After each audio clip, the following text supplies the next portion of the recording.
Assalamualaikum warahmatullahi wabarakatuh. We are from Group 8. We will present about reality therapy. Di sini kami dari kelompok 8 akan mempresentasikan tentang terapi realitas. The reference is a theory and practice of counseling and psychotherapy 9 edition. Kami mengambil referensi dari buku yang berjudul Teori dan Praktik Konseling dan Psikoterapi edisi ke-9. The member of Group 8, Salsabila Firdalia and Diananda Rifki Kurniangga. Anggota kelompok dari kelompok 8 adalah saya sendiri, yaitu Salsabila Firdalia, dan teman saya Diananda Rifki Kurniangga. The content is 1. Introduction and biography. 2. Key concept. 3. The therapeutic process. 4. Application, therapeutic techniques and procedure. Materi yang akan kami bahas, yang pertama adalah pendahuluan dan biografi, yang kedua adalah konsep utama, yang ketiga adalah proses terapi, dan yang keempat adalah aplikasi, teknik, dan prosedur terapi. Number 1. Introduction and biography. Introduction. Reality therapists believe the underlying problem of most clients is the same. They are either involved in a present and unsatisfying relationship or like what could even be called a relationship. Many of the problems of clients are caused by their inability to connect, to get close to others, or to have a satisfying or successful relationship with less one significant person in their life. Reality therapists recognize that clients choose their behaviors as a way to deal with a frustrations caused by unsatisfying relationship. The therapist guides clients toward a satisfying relationship and teaches them more effective ways of behaving. The more clients are able to connect with people, the greater chance they have to experience happiness. Pendahuluan artinya terapi realitas percaya bahwa masalah yang mendasari sebagian besar klien adalah sama. Mereka terlibat dalam hubungan yang tidak memuaskan saat ini atau kekurangan apa yang bahkan bisa disebut hubungan. Banyak masalah klien disebabkan oleh ketidakmampuan mereka untuk terhubung atau sukses dengan orang lain atau memiliki hubungan yang memuaskan atau sukses dengan setidaknya satu orang penting dalam hidup mereka. Terapis membimbing klien menuju hubungan yang memuaskan dan mengajari mereka cara berperilaku yang lebih efektif. Semakin banyak klien dapat terhubung dengan orang-orang, semakin besar kesempatan mereka untuk mengalami kebahagiaan. Nah, jadi terapi realitas adalah terapi yang digunakan untuk membantu klien yang kekurangan atau tidak mampu dalam memiliki hubungan atau dekat dengan orang lain. Bahkan, orang penting dalam hidupnya sekalipun ia tidak bisa dekat. Hal itu membuat mereka tertekan atau frustasi.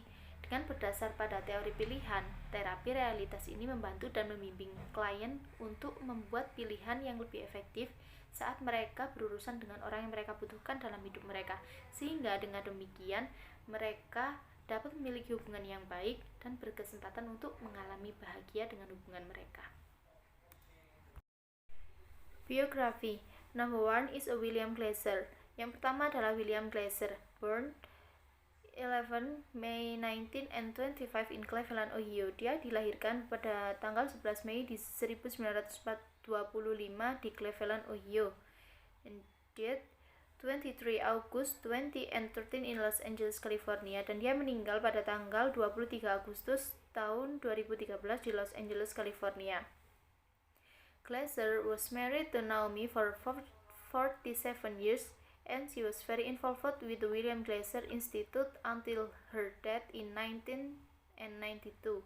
In 1995, Glasser married Carlin, who is an instructor at the institute. Nah, kemudian Glasser menikah dengan Naomi selama 47 tahun, dan dia sangat terlibat dalam Institut William Glasser sampai kematiannya pada tahun 1992. Setelah itu, pada tahun 1999, Glaser menikahi Caroline yang merupakan instruktur di institut tersebut. Glaser was educated at Case Western Reserve University in Cleveland, Ohio. Initially a chemical engineer, he turned to psychology, MA Clinical Psychology 1948, and then to psychiatry, attending medical school MD 1953, with the intention of becoming a psychiatrist by 1957. He had completed his psychiatric training at the Veterans Administration and UCLA in Los Angeles, and in 1961 was board certified in psychiatry. Nah, Glaser ini menempuh pendidikan di Case Western Reserve University di Cleveland, Ohio. Awalnya, dia ini seorang insinyur kimia.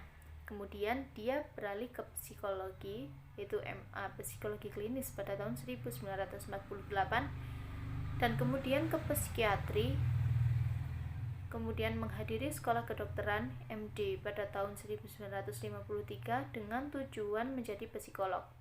Nah, pada tahun 1957 ia telah menyelesaikan pelatihan psikiatri di administrasi veteran dan UCLA di Los Angeles, dan pada tahun 1961 ia mendapatkan sertifikasi Dewan dalam Psikiatri. Nah, jadi di awal karirnya, Glaser ini adalah seorang psikiater di sekolah veteran, sebuah penjara, dan sekolah untuk anak perempuan yang dioperasikan oleh otoritas pemuda California. Dia menjadi yakin bahwa pelatihan psikoanalitiknya ini memiliki kegunaan yang terbatas dalam menasihati orang-orang muda ini.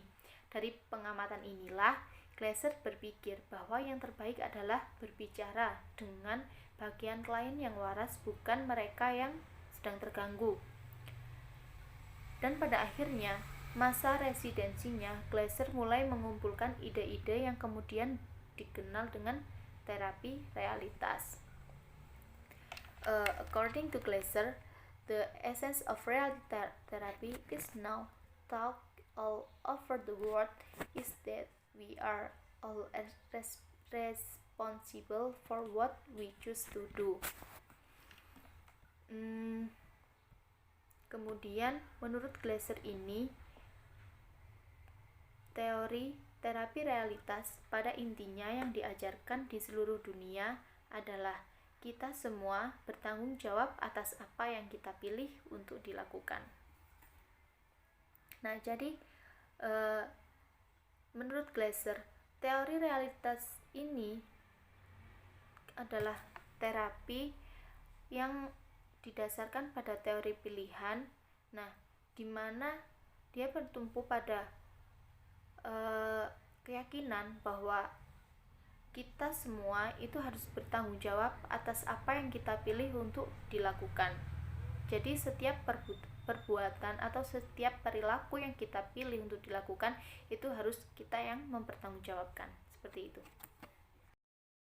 Number 2 is Robert Ewubaldi. Yang kedua adalah Robert Ewubaldi, born 1936 in Cincinnati, Ohio. Dia dilahirkan pada tahun 1936 di Cincinnati, Ohio. He is married to Sandra Trivilio, a former French teacher who shares his passion for his work and is administrator of the Center for Reality Therapy as well as editor of his writings. Nah, kemudian ia menikah dengan Sandra Trivilio, mantan guru bahasa Prancis yang memiliki minat yang sama terhadap pekerjaannya dan merupakan administrator pusat terapi realitas serta editor tulisannya. He is student at University of Cincinnati. He received his doctorate in counseling from the University of Cincinnati, is a member of several professional organizations, and his licenses as a counselor and as a psychologist. Nah, untuk pendidikannya, dia merupakan mahasiswa Universitas of Cincinnati. Dia menerima gelar doktor dalam konseling dari University of Cincinnati dan dia adalah anggota dari beberapa organisasi profesional dan memiliki lisensi sebagai konselor dan psikolog.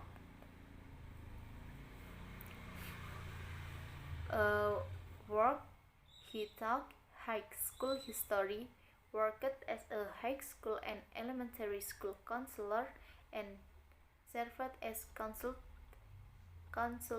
to drug and alcohol abuse program of the U.S. Army and Air Force, and active member of church.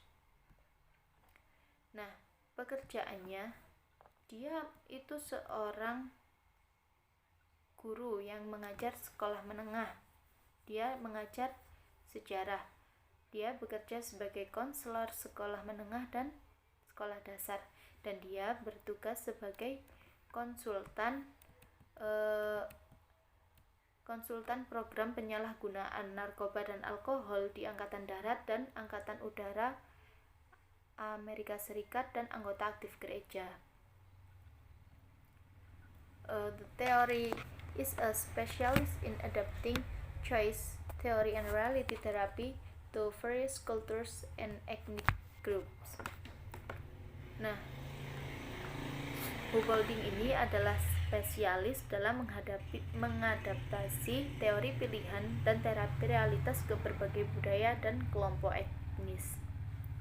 Nah, jadi dalam mengembangkan teori terapi realitas ini, Hubolding telah memperluas teori dan praktiknya ke berbagai kelompok etnis, berbagai budaya, dan lain sebagainya dengan konseptualisasinya tentang sistem WDEP.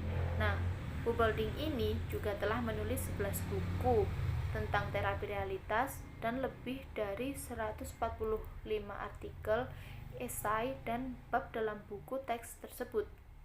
Kemudian, dia juga menyiapkan 12 video atau DVD. Kemudian, ia merealisasikan komitmen religiusnya itu dalam kehidupan pengabdiannya kepada orang lain dalam pekerjaan yang dilakukan. Nah, jadi dia merealisasikan teori-teorinya tentang terapi realitas itu ke dalam pekerjaan yang dilakukannya. Number 2 is a key concept. Yang kedua adalah konsep utama.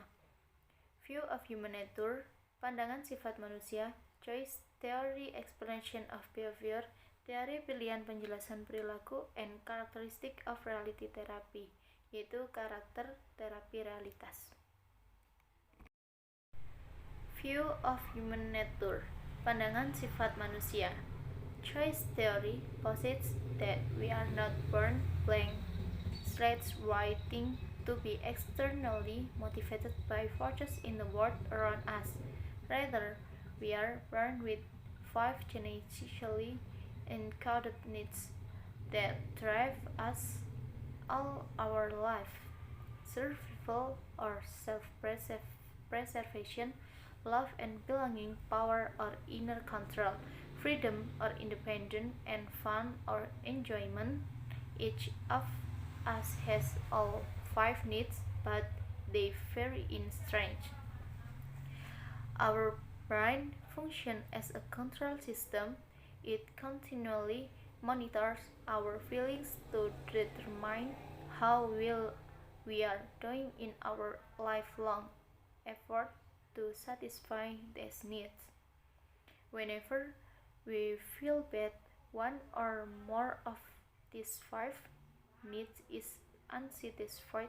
Reality therapists teach client choice theory, sometimes subtly and indirectly, so client and identify unmet needs and try to satisfy them. Artinya, teori pilihan menyatakan bahwa kita tidak dilahirkan papan tulis kosong, menunggu untuk dimotivasi secara eksternal oleh kekuatan di dunia di sekitar kita. Sebaliknya, kita dilahirkan dengan 5 kebutuhan yang dikodekan secara genetik yang mendorong kita sepanjang hidup kita.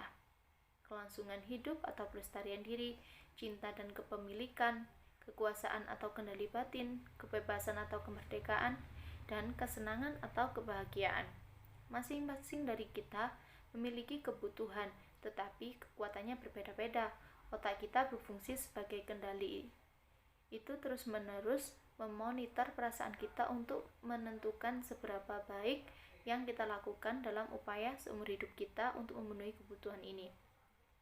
Kapanpun kita merasa buruk atau lebih dari 5 kebutuhan ini tidak terpenuhi, terapis realitas mengajarkan teori pilihan klien terkadang secara halus dan tidak langsung, sehingga klien dapat mengidentifikasi kebutuhan yang tidak terpenuhi dan mencoba untuk memuaskan mereka. Nah, jadi setiap orang itu memiliki 5 kebutuhan hidup, yaitu kelangsungan hidup, cinta, kekuasaan, kebebasan, dan kebahagiaan. Apabila seseorang memiliki masalah sehingga tidak dapat memenuhi kebutuhan ini, maka ia dapat dibantu dengan menggunakan terapi realitas. Dengan didasarkan pada teori pilihan, terapi realitas membimbing klien untuk dapat mengidentifikasi masalah mereka. Agar terapi memiliki peluang yang sukses, terapis realitas ini harus melakukan seni terapi dengan masuk ke dunia kualitas klien. Nah, dengan demikian hubungan terapis dan klien akan terjalin, dan dari hubungan inilah klien mulai belajar bagaimana mendekati orang yang mereka butuhkan. Nah, jadi intinya saat melakukan terapis realitas itu, seorang terapis harus bisa memahami apa yang ada di isi hati kliennya. Nah, dia harus memahami masalahnya. Nah, kemudian dia juga harus mengetahui bagaimana cara mendekati klien tersebut sehingga hubungan mereka bisa terjalin dengan baik. Nah, dari situlah klien bisa belajar dari terapis tersebut bagaimana sih dia memiliki hubungan yang baik dengan orang lain, sehingga disitulah klien dapat memiliki dan memilih kebutuhan yang harus dia lakukan. Choice Theory Explanation of Behavior. Teori pilihan penjelasan perilaku. Choice theory explains that all we ever do from birth to death is behave, and with rare exception, everything we do is chosen. Every total behavior is our best attempt to get what we want to satisfy our needs. Total behavior teaches that all behavior is made up of 4 inseparable but distinct components: acting, thinking, feeling, and psychology that necessarily accompany all of our action, thought, and feelings. Choice theory emphasizes thinking and acting, which make this a general form of cognitive behavior therapy. The primary emphasis is on what the client is doing on and how the doing component influences the other aspect of total behavior. Artinya, teori pilihan menjelaskan bahwa semua yang kita lakukan dari lahir sampai mati adalah berperilaku, dan dengan pengecualian yang jarang terjadi, semua yang kita lakukan adalah dipilih. Setiap perilaku total adalah usaha terbaik kita untuk mendapatkan apa yang kita inginkan untuk memuaskan kebutuhan kita. Perilaku total mengajarkan bahwa semua perilaku terdiri dari 4 komponen yang tidak dapat dipisahkan tetapi berbeda, yaitu tindakan, pemikiran, perasaan, dan fisiologi yang selalu menyertai semua tindakan, pikiran, dan perasaan kita. Teori pilihan menekankan pemikiran dan tindakan yang menjadikannya sebagai bentuk umum dari terapi perilaku kognitif. Penekanan utama adalah pada apa yang sedang dilakukan klien dan bagaimana komponen melakukan mempengaruhi aspek-aspek lain dari perilaku total. Nah, jadi apapun yang kita lakukan tanpa terkecuali itu dinamakan perilaku. Nah, tujuan dari perilaku adalah mempengaruhi dunia untuk mendapatkan apa yang kita inginkan. Ketika keinginan tersebut tidak terpenuhi, maka seseorang dapat mengalami masalah, bahkan depresi. Nah, maka dari itu, ia membutuhkan terapi realitas. Dengan didasarkan pada teori pilihan, terapis menekankan pada pemikiran dan tindakan klien, di mana klien harus memilih beberapa hal yang menurut mereka menyakitkan. Terkadang klien memprotes hal ini dan menolak pilihan ini, tetapi para terapis memberikan pemahaman bahwa hal yang tidak dipilih tersebut sebenarnya adalah perilaku efektif yang tanpa disadari dapat menyelesaikan masalah mereka. Dengan demikian, klien akan berpikir dan mempertimbangkan perilaku pilihan mereka sehingga masalah dapat terselesaikan dan kebutuhan mereka dapat terpenuhi. Karakteristik of reality therapy. Karakter terapi realitas. Reality therapists do not listen very long to complaining, blaming, and criticizing, for these are the most effective behaviors in our behavioral repertoire, because reality therapists give little attention to these self-defeating total behaviors. Kaiser maintained that they tend to disappear from therapy. Here are some underlying characteristics of reality therapy. Artinya, terapi realitas tidak terlalu lama mendengarkan keluhan, menyalahkan, dan mengkritik, karena ini adalah perilaku yang paling tidak efektif dalam daftar perilaku terapi realitas. Karena terapi realitas memberikan sedikit perhatian pada perilaku total yang merugikan diri sendiri ini. Glaser berpendapat bahwa perilaku tersebut cenderung menghilang dari terapi. Nah, berikut ini adalah beberapa karakteristik yang mendasari terapi realitas. Number 1, emphasizes choice and responsibility. Yang pertama adalah tegaskan pilihan dan tanggung jawab. Nah, maksudnya adalah jika kita memilih semua hal yang kita lakukan, kita harus bertanggung jawab atas apa yang kita pilih. Jadi hal tersebut tidak salah kecuali jika tindakan yang kita lakukan melanggar aturan. Tetapi terapi realitas mengajarkan kepada klien agar fokus pada apa yang benar-benar mereka pilih. Mereka butuhkan dan bertanggung jawab atas pilihan tersebut. Dengan demikian, mereka tidak akan memilih dan melakukan tindakan yang kurang efektif atau dapat merusak diri dan pikiran mereka. Jadi, terapi realitas ini mengajarkan pada klien bagaimana dia harus fokus pada satu pilihan atau fokus kepada hal yang ia butuhkan, dan kemudian bagaimana ia bisa mempertanggungjawabkan hal tersebut. Number 2, reject transference, yaitu tolak transferensi. Terapis realitas berusaha untuk menjadi diri mereka sendiri dalam pekerjaan profesional mereka.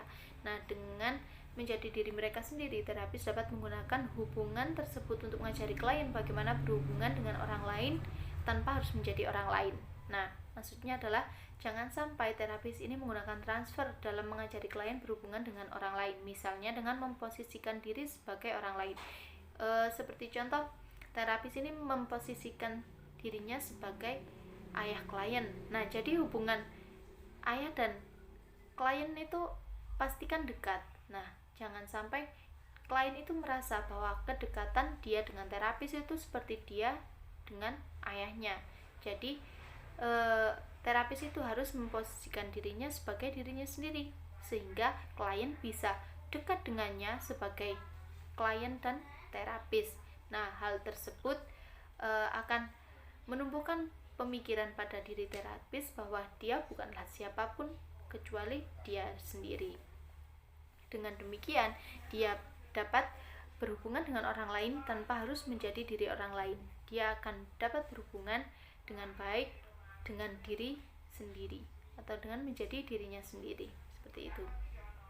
Nah, number 3, keep the therapy in the present. Yang ketiga adalah tetap terapi di saat ini.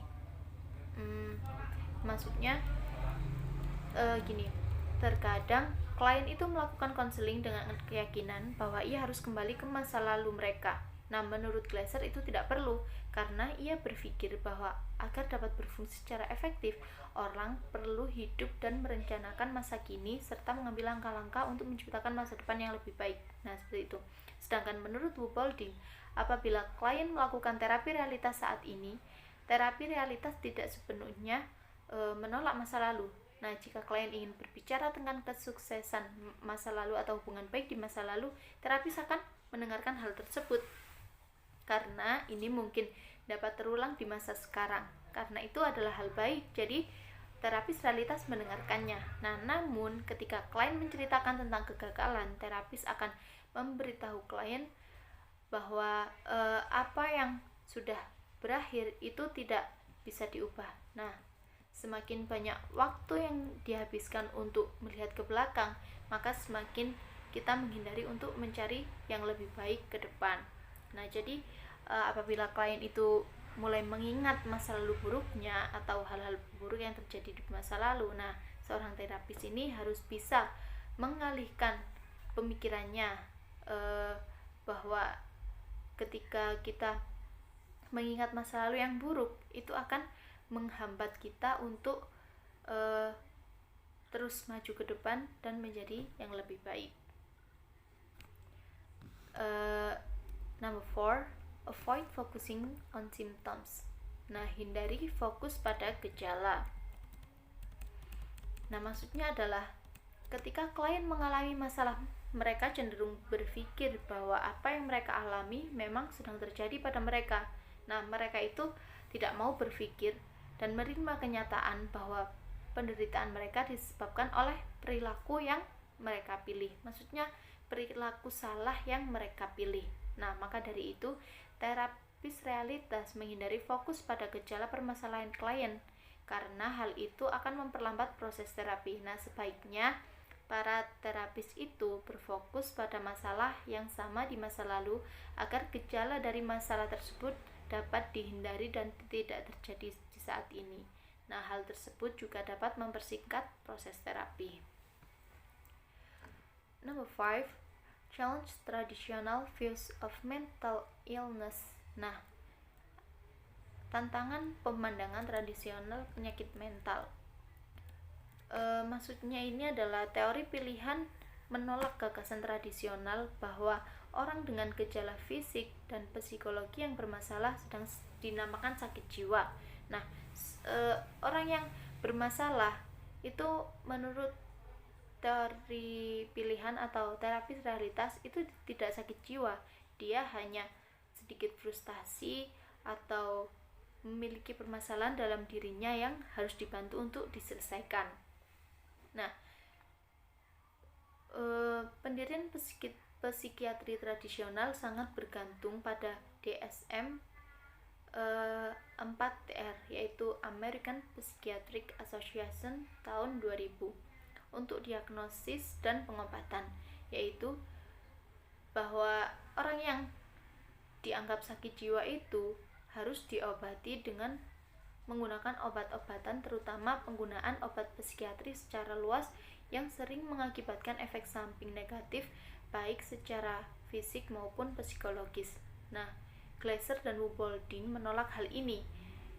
Maka dari itu, terapi realitas tidak mengikuti psikiatri tradisional, tetapi dengan cara membantu klien untuk memahami perilakunya dalam sudut pandang yang sangat berbeda dan memfasilitasi pencarian solusi dan pilihan yang lebih efektif. Dengan demikian, maka trauma atau masalah yang dihadapi oleh klien itu dapat terselesaikan tanpa harus menggunakan cara tradisional seperti menggunakan obat-obatan psikiatri. Assalamualaikum warahmatullahi wabarakatuh. Hello my friend, my name is Diananda Rifki Kurniaga. I will explain about the therapeutic process. Number 1, therapeutic goals. Number 2, therapist function and role. Number 3, client experience in therapy. Number 4, relationship between therapist and client. The first is therapeutic goals. A primary goal of contemporary related therapy is to help clients get connected or reconnected with the people they have close to put in their quality world. In addition to fulfilling this need for love and belong, a basic goal of reality therapy is to help clients learn better way of fulfilling all their needs, including achievement, power or inner control, freedom or independence, and fun. The basic human needs serve to focus treatment planning and setting both short and long-term goals. Reality therapists assist clients in making more effective and responsible choice related to their wants and needs. Yang pertama, ada therapeutic goals atau tujuan terapi. Arti yang ada di PPT itu adalah menurut saya yaitu terutama tujuan utama dari terapi realitas kontemporer adalah untuk membantu klien terhubung kembali dengan orang-orang yang telah mereka pilih untuk dimasukkan ke dalam dunia berkualitas. Mereka juga saling memenuhi kebutuhan akan cinta dan kepemilikan ini. Tujuan dasar terapi realitas adalah membantu klien mempelajari cara yang lebih baik untuk memenuhi semua kebutuhan mereka, termasuk pencapaian kekuasaan atau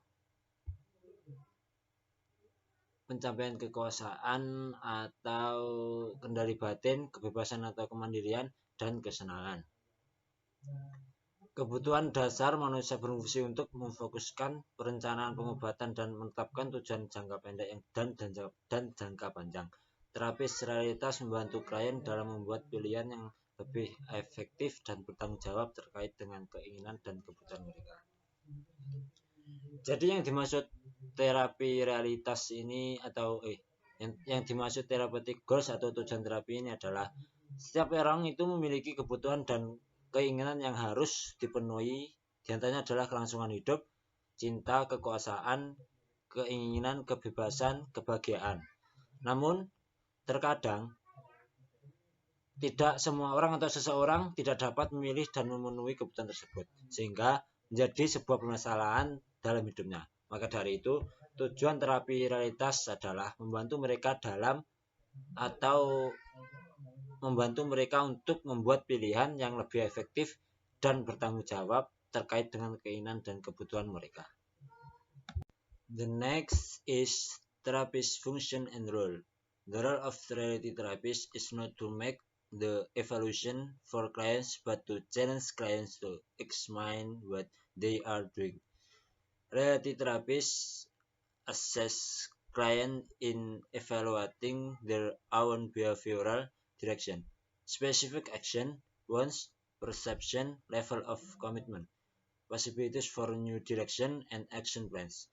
Client then decide where to change for formulate and plan to facilitate the desired change. The outcome is better relationships, increased happiness and sense of inner control of their life. The therapist function as an advocate or someone who is on the client side.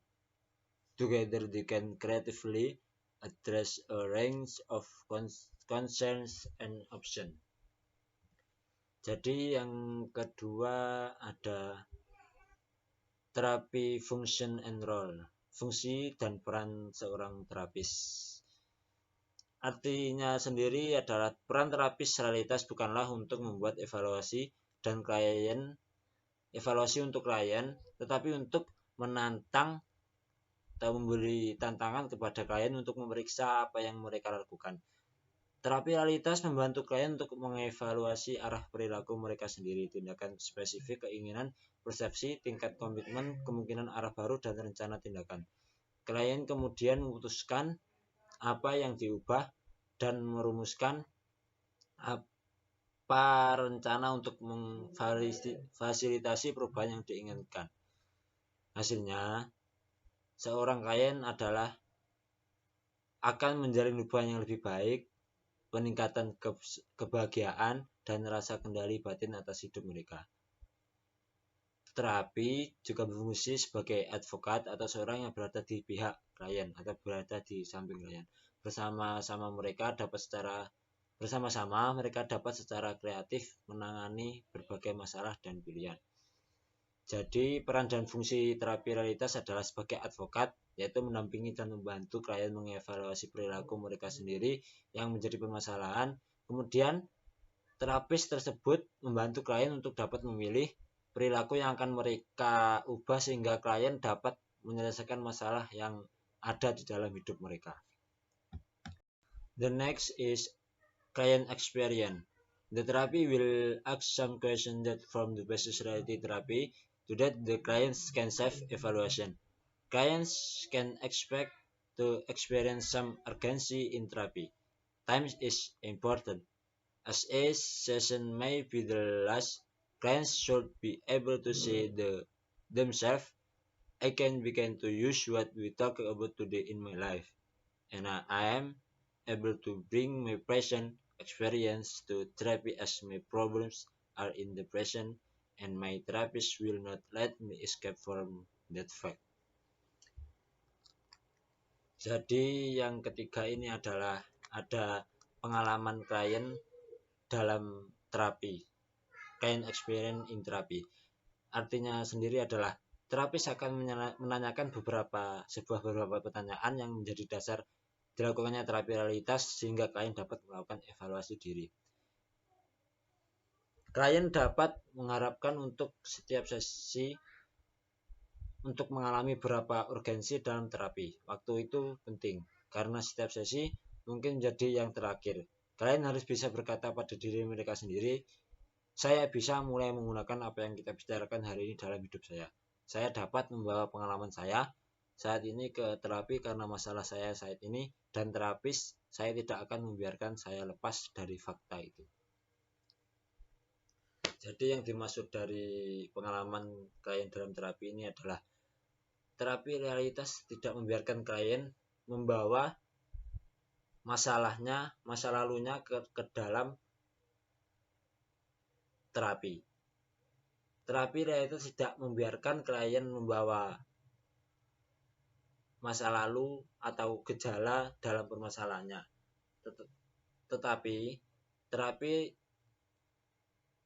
akan mengajak klien untuk mengevaluasi dirinya dan merubahnya menjadi yang lebih baik. Misalnya dengan mengajukan beberapa pertanyaan yang telah disebutkan tadi. Sehingga klien dapat membawa pengalamannya yang terapi untuk bersama-sama, membawa pengalamannya ke sebuah terapi untuk bersama-sama mencari solusinya dari permasalahan tersebut. And the last is relationship with therapist and client. Reality therapy emphasizes an understanding and supportive relationship or therapeutic alliance, which is the foundation for effective outcomes. But building a trusting relationship between therapist and client is also very important because the therapeutic relationship and it is not automatically creative or healing.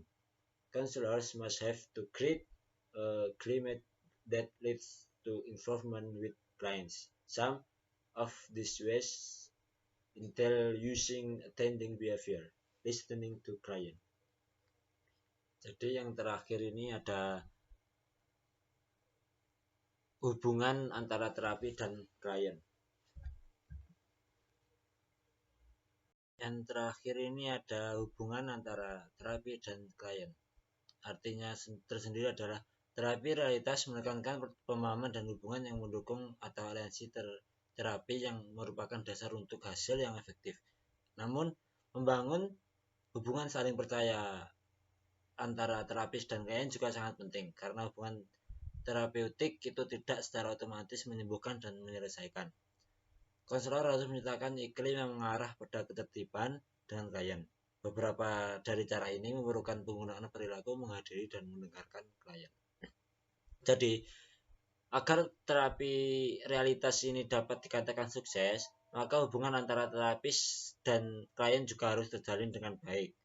Terlebih hubungan antara saling percaya satu sama lain. Karena hubungan terapeutik saja tidak menjamin keberhasilan sebuah terapi. Oleh karena itu, hubungan terapis dan klien dapat diwujudkan dengan keterlibatan terapis kepada diri klien, yaitu dengan memberikan rasa hormat, perhatian, kemanusiaan, kesesuaian, ketulusan, dan keterbukaan kepada klien. The next is number 4. Application, therapeutic techniques and procedure. Number 1, the practice of reality therapy. Number 2, the counseling environment. Number 3, procedure that lead to change. Nomor 4 ada aplikasi, terapi, teknik, dan prosedur. Yaitu nomor 1, teknik dan prosedur terapi. Nomor 2, lingkungan konseling. Nomor 3, prosedur yang menuju perubahan. Number 1 is the practice of reality therapy. The practice of reality therapy can best be conceptualized as the cycle of counseling, which consists of 2 major components. Number 1, creating the counseling environment, and number 2, implementing specific procedures that lead to change in behavior. The art of counseling is to weave these components together in ways that lead clients to evaluate their life and decide to move in more effective direction. Jadi yang pertama ini ada the practice of reality therapy, yaitu teknik dan prosedur terapi. Artinya adalah praktik terapi realitas paling baik dikonseptualisasikan sebagai siklus konseling yang terdiri dari 2 komponen utama, yaitu yang pertama ada menciptakan lingkungan konseling, dan yang kedua menerapkan prosedur yang khusus yang mengarah pada perubahan perilaku, sehingga seni konseling dapat merangkai komponen ini bersama-sama dengan cara yang mengarahkan klien untuk mengevaluasi kehidupan mereka dan memutuskan untuk bergerak ke arah yang lebih baik, ke arah yang lebih efektif. Jadi, teknik dan prosedur terapi realitas ini yang paling baik dan sering dilakukan adalah yang dapat dikonseptualisasikan dengan siklus konseling, atau dapat disebut juga dilakukan secara bersamaan dengan konsep konseling. Yang pertama adalah menciptakan lingkungan konseling tersebut yang aman bagi klien, dan yang kedua adalah menciptakan prosedur yang mengarah pada evaluasi diri dan perubahan perilaku pada diri klien, sehingga klien dapat memutuskan pilihan yang lebih efektif untuk memecahkan sebuah permasalahan yang ada di dalam hidupnya. The next is number 2. Number 2 is the counseling environment. The practice of reality therapy rests on the assumption that a supportive and challenging environment allows clients to begin making life change. The therapeutic relationship is the foundation for effective practice. If this is lacking, there is little hope that the system can be successfully implemented. Counselors who hope to create a therapeutic alliance strive to avoid behaviors such urging, attacking, accusing, demeaning, bashing, criticizing, finding fault, cursing, encouraging excuse, holding grudge, instilling fear, and giving up easily. Jadi yang kedua ada lingkungan konseling. Praktik terapi realitas bertumpu pada asumsi bahwa lingkungan yang mendukung dan menantang memungkinkan klien untuk memulai membuat perubahan hidup. Hubungan terapeutik adalah dasar untuk praktik yang efektif. Jika ini kurang, ada sedikit harapan bahwa sistem dapat diimplementasikan dengan sukses. Konselor yang berharap untuk menciptakan aliansi terapi berusaha untuk menghindari perilaku seperti berdebat, menyerang, menuduh, merendahkan, memerintah, mengkritik, menemukan kesalahan, memaksa, mendorong alasan, dan menyimpan dendam, menanamkan rasa takut, dan mudah menyerah.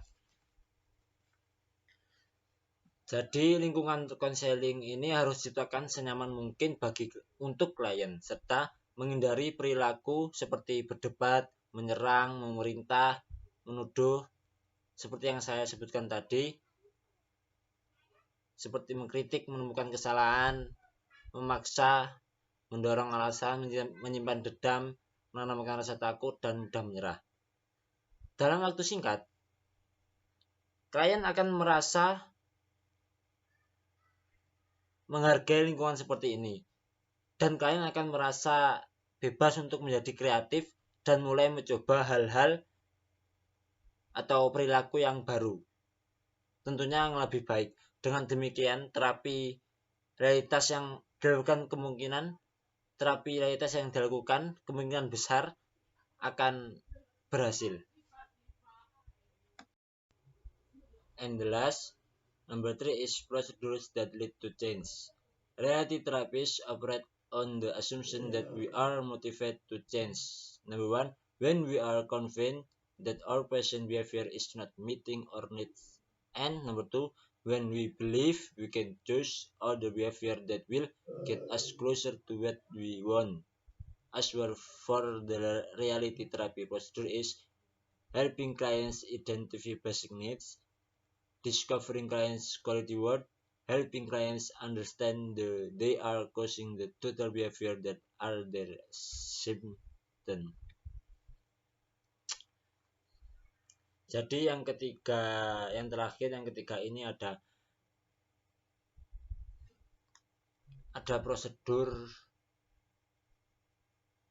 yang menuju perubahan.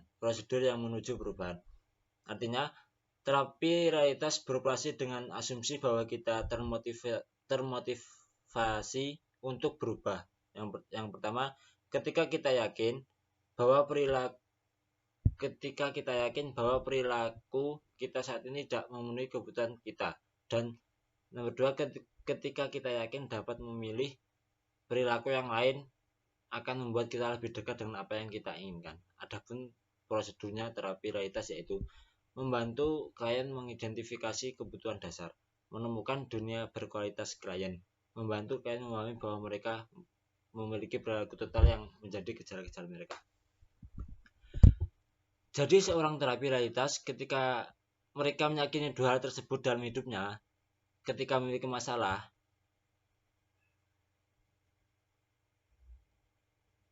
mereka tidak dapat memenuhi kebutuhan hidupnya, dan mereka yakin adanya perilaku yang lain yang lebih baik yang dapat memenuhi kebutuhan hidupnya, sehingga mereka berpikir dengan terapi realitas hal tersebut dapat terwujud. Tentunya hal tersebut harus melewati prosedur terapi realitas, yaitu membantu klien mengidentifikasi kebutuhan dasar. Maksudnya adalah membantu klien untuk mengetahui kebutuhan mereka yang belum terpenuhi, bahkan menjadi masalah bagi mereka, sehingga mereka dapat memenuhi kebutuhan tersebut. Yang kedua, menemukan dunia berkualitas klien. Maksudnya di sini adalah kita membantu seorang terapi membantu klien untuk menemukan dunia terbaiknya, dunia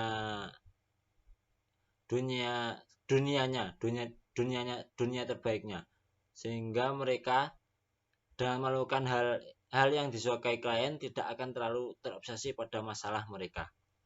Terus yang ketiga, membantu klien memahami bahwa mereka memilih perilaku total yang menjadi gejala mereka. Maksudnya adalah membantu klien untuk memahami bahwa perilaku yang mereka pilih adalah merupakan gejala permasalahannya.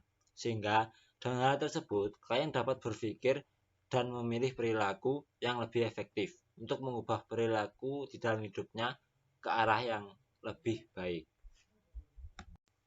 Thanks for your attention. Wassalamualaikum warahmatullahi wabarakatuh.